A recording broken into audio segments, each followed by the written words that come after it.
कहानी का main character एक लड़की है। वो एक ऐसी लड़की है जो समंदर से बहुत इतना प्यार करती है कि वो अपनी सारी जिंदगी समंदर में रहकर यानी सेलिंग करके गुजारना चाहती। उसका नाम था टैमी ऑल्टर, जिसे टैमी भी कहते हैं, और उसका ताल्लुक कैलिफोर्निया से था। वो अपनी जिंदगी को सेलिंग करते हुए एक बेहतर तरीके से और एक खुशगवार तरीके से गुजारना चाहती। टैमी ने अपनी स्टडी ग्रेजुएशन तक कंप्लीट करने के बाद सेलिंग ज्वाइन कर और अपना सफर वो कश्ती के जरिए तय करते हुए ताहिती आ गई, जो कि एक खास जगह का नाम था। ताहिती एक ऐसी जगह का नाम था जो कि एक बहुत खूबसूरत आइलैंड था। उसकी मुलाकात एक लड़के से होती है जिसका नाम रिचर्ड था। वो भी काफी अरसे से ताहिती में ही रह रहा था। वो बिल्कुल टैमी की तरह था, यानी वो भी समंदर से प्यार करता था और वो अपनी सारी जिंदगी ताहिती में गुजारना चाहता। उसके पास अपनी जाती बोट जो वो सेलिंग में इस्तेमाल करता था। वो दोनों एक दूसरे को समझने लगते हैं और एक दूसरे को पसंद करते हैं। रिचर्ड ने बहुत सारी कश्तियाँ अपने हाथों से बनाई था। टैमी ये सब देखकर काफी मुतासिर होती है और वो उससे सारी बातें पूछती है जब वो समंदर में होता है। रिचर्ड यहाँ पर बहुत पुराना था, मतलब वो काफी अरसे से यहाँ पर रिहाइश पसीर था। टैमी को वो जगह बहुत पसंद आती है और वो सारी जगह को देखना चाहती है।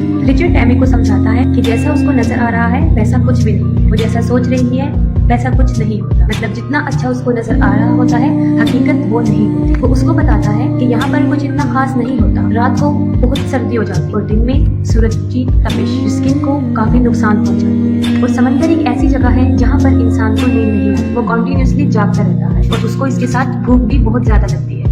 और अगर अकेला शख्स समंदर में रह जाए तो उसको ह्यूसिनेशन महसूस होने लगता है, मतलब जो कुछ होता नहीं वो इंसान को नजर आता है। रिचर्ड ये सब कुछ इसलिए बता रहा था क्योंकि वो अब इसका तजुर्बा हासिल कर चुका था। इन सब बातों से दो चार हो चुका था, मतलब वो इन सब को झेल चुका था। वो बताता है कि यहाँ पे सबसे खूबसूरत चीज जो मुझे नजर आई है वो शाम को सूरज का डूबना होता है। कि जब शाम को सूरज डूब रहा होता है तो वो मंजर देखने के काबिल होता है, बहुत खूबसूरत होता है। वो कहता है ये ऐसे जज्बात और फीलिंग्स है जो इंसान अपनी जुबान से बयान नहीं कर सकता। फिर हम देखते हैं कि उन्हें एक दूसरे से मोहब्बत होती है और 6 माह तक वो दोनों एक दूसरे के साथ एक ही बोट में रहते। उनकी जिंदगी के दिन ऐसे ही गुजर रहे होते। फिर हम देखते हैं कि कुछ अर्से बाद रिचर्ड के कुछ पुराने दोस्त जिसका नाम पीटर और उसकी वाइफ क्रिस्टी उससे मिलते हैं। वो लोग भी कैलिफोर्निया से यहाँ पर आए। उनकी अपनी जाती बोट थी जो कि बहुत खूबसूरत थी। उन लोगों को यहाँ से इमरजेंसी जाना होता। वो रिचर्ड को कहते हैं कि हम तो यहाँ से जा रहे हैं, क्या तुम हमारी बोट को कैलिफोर्निया तक ले जा सकते हो? उसके बदले में उसको हम पे भी करेंगे। रिचर्ड को ये डील अच्छी लगती है और वो इसके लिए मान भी जाता है क्योंकि जाहिर है उसको इसमें प्रॉफिट नजर आ रहा होता है कि इसके बदले में उसको ढेर सारा पैसा मिलता है। रिचर्ड और टैमी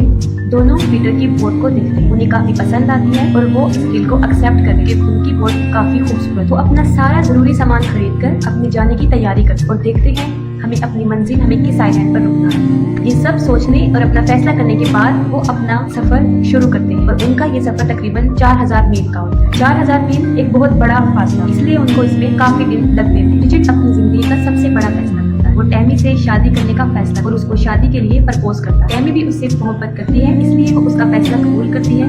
वो दोनों बहुत खुश होते हैं लेकिन फिर उनकी किस्मत पलट जाती है। वो समंदर में तूफान को महसूस करते हैं और फिर देखते हैं कि एक परिंदा तेजी से हवा के साथ उड़ता हुआ आया है और उनकी बोट पर गिर गया। उन्हें कुछ समझ नहीं आया कि ये परिंदा कहाँ से आया, क्योंकि आसपास उन्हें कोई किनारा भी नजर नहीं आया। जाहिर है वो हवा के साथ उड़कर इतनी दूर आ गया। इसके बाद उन्हें रेडियो पर फौरन अलर्ट किया जाता है कि एक बहुत बड़ा समुद्री तूफान आने वाला है। ये सुनने के बाद रिचर्ड ये डिसाइड करता है कि जिस तरफ से तूफान आ रहा है हम उसकी ऑपोजिट साइड से अपना रास्ता तय करें। लेकिन टैमी उसको बताती है कि जिस तरह वो समंदर से वो परिंदा उड़कर आया है इसी तरह हम भी इस समुद्री तूफान में निकल सकते हैं अगर हम इसके लिए कोशिश करें। रिचर्ड इस फैसले से खुश नहीं होता, लेकिन जाहिर है उन्हें कोई फैसला तो लेना पड़ना था क्योंकि पहले ही उनका बहुत वक्त जाया हो चुका था। उन्होंने जल्दबाजी में जो फैसला लिया वो गलत था और इस गलती का पछतावा उन्हें तब हुआ जब उन्होंने देखा कि एक बहुत बड़ा तूफान उनकी कश्ती के सामने आ रहा है और अपने साथ बहुत बड़ी बड़ी लहरों को ला रहा है, जिस पर काबू पाना काफी मुश्किल है। और इन हालात को देखते हुए वो काफी परेशान हो जाते हैं और अपनी कश्ती को संभालने की कोशिश करते, लेकिन उनसे उनकी कश्ती संभल नहीं पाती। इन हालात को देखते हुए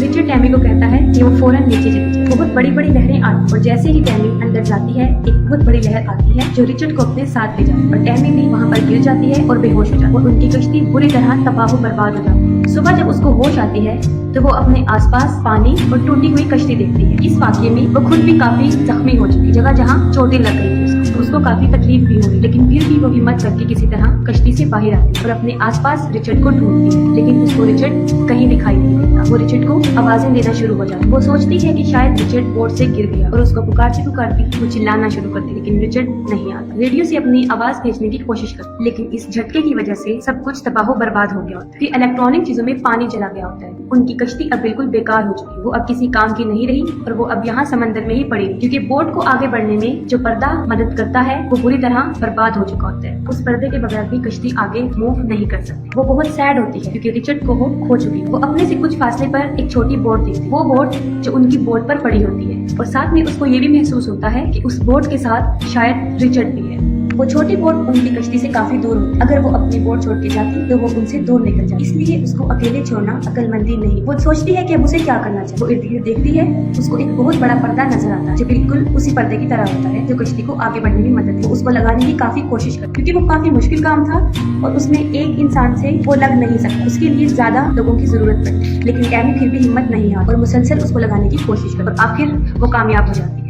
उस पर्दे को हवा में लहराती। उसके बाद वो कश्ती को उस छोटी कश्ती की तरफ लेकर जाना शुरू कर देती। जैसे ही उसकी बोट उस छोटी कश्ती की तरफ जाती है, वो फौरन रस्सी उठाती है, खुद को उस रस्सी से बांधती है और समंदर में कूद जाती है और फिर वो छोटी बोट की तरफ पहुंच जाती है। वो देखती है कि वहाँ पर रिचर्ड है जो बहुत जख्मी हालत और बहुत मुश्किल से उसकी जान बच गई, क्योंकि जितना वो जख्मी हो चुका था उसका बचना नामुमकिन था। टैमी उस रस्सी के सहारे दोबारा कश्ती में आती है और रिचर्ड को भी साथ ले आती है। वो उसको बोट में लिटाती है और वो देखती है कि उसकी टांग पे काफी गहरा जख्म है, लेकिन इससे भी ज्यादा खतरनाक बात ये थी कि उसकी सारी पसलियां टूट चुकी, लेकिन फिर भी उसकी जान बच जाती और टैमी को हौसला मिल जाता है कि अब वो अकेली नहीं, अब उसके साथ रिचर्ड भी वहाँ मौजूद। वो काफी पुरुम्मीद होती है। वो जख्मी पाँव पे पट्टी करती है और उसके बाद वो सोचती है कि यहाँ से कैसे निकला जाए।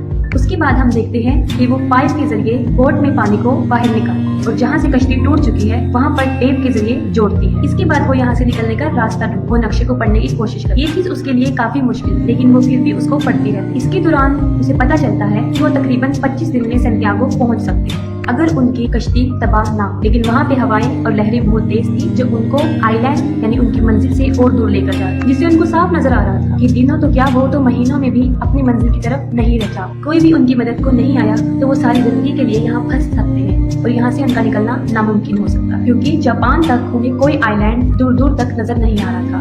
अपनी कश्ती में मौजूद जितना भी खाना होता है टैमी उन सबको इकट्ठा करती, क्योंकि यकीनन वो उनके पास बहुत थोड़ा रह गया होता है। ज्यादा से ज्यादा 14 या 15 दिन का खाना मौजूद था।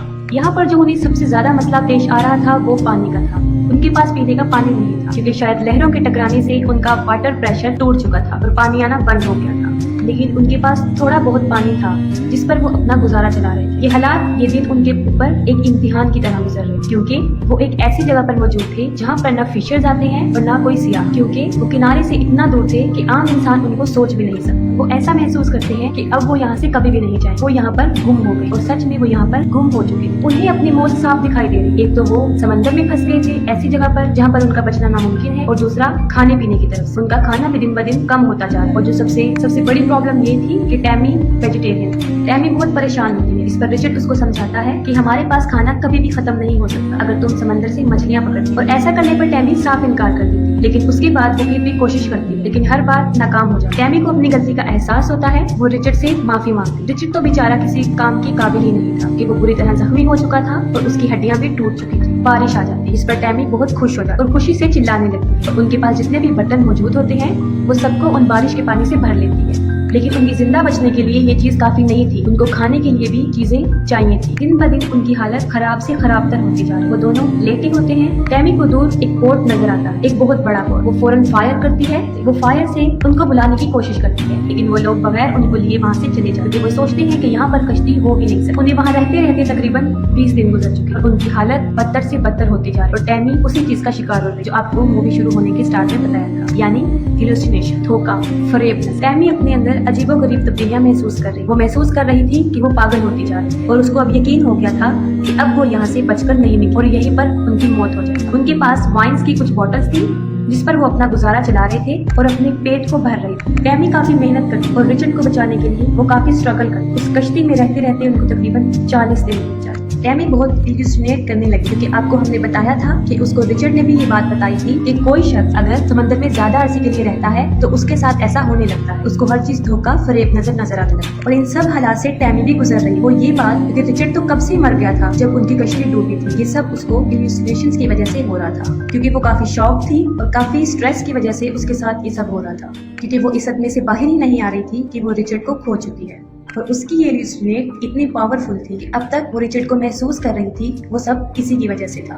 वो कैसे? क्योंकि जिस रिचर्ड को वो महसूस कर रही थी असल में वो था ही नहीं। वो खुद से अकेले में बातें करती रही और उसको लगता था कि उसके आसपास रिचर्ड मौजूद, क्योंकि वो रिचर्ड से प्यार करती थी। और इस बात को एक्सेप्ट करना काफी मुश्किल था कि उसने रिचर्ड को हमेशा के लिए खो दिया। और 40 दिन गुजर जाने के बाद आखिरकार उसको यकीन आ ही जाता है कि अब रिचर्ड नहीं रहा और अब वो अपने इमेजिनेशंस की दुनिया से बाहर आ जाए। काफी मरतबा हम फिल्म में ये देखते हैं कि वो रिचर्ड को महसूस कर रही होती, वो देख रही होती, लेकिन हकीकत में ऐसा नहीं हो। लेकिन उसकी किस्मत अच्छी थी, उसकी जिंदगी को एक और मौका दिया था और वो देखती है कि एक बोट उससे थोड़ी दूर की फासले पर है, उसकी तरफ आ रहा है। इस बार भी वो गन से फायर कर और फिर उन लोगों को पता चल जाता है कि वो वहाँ पर कोई मौजूद है। और इतने दिनों के बाद इतने नामुमकिन हालात में जो मैं शुरू में आपको बता चुकी, वो बच जाती है। वो तकरीबन वहाँ पर 41 दिन तक रुकती है। एक काफी लंबा अरसा समंदर में रहना काफी बुरा एक्सपीरियंस हो सकता है और उसकी जान बच जाती। और ये बहुत सच्चा वाकया है, बिल्कुल हकीकत पर मबनी। इसके बाद भी टैमी सेलिंग नहीं छोड़ और अपनी सारी कहानी को सामने रखते हुए वो किताब लिखती है। वो बताती है कि रिचर्ड ने मेरी मुश्किल वक्त में बहुत साथ दिया और अब तक उसके कानों में उसकी आवाजें गूंजती हैं और आज अगर वो किसी की वजह से जिंदा है तो वो सिर्फ रिचर्ड है। मूवी काफी इम्प्रेसिव है। आई होप सो आपको अच्छी लगी।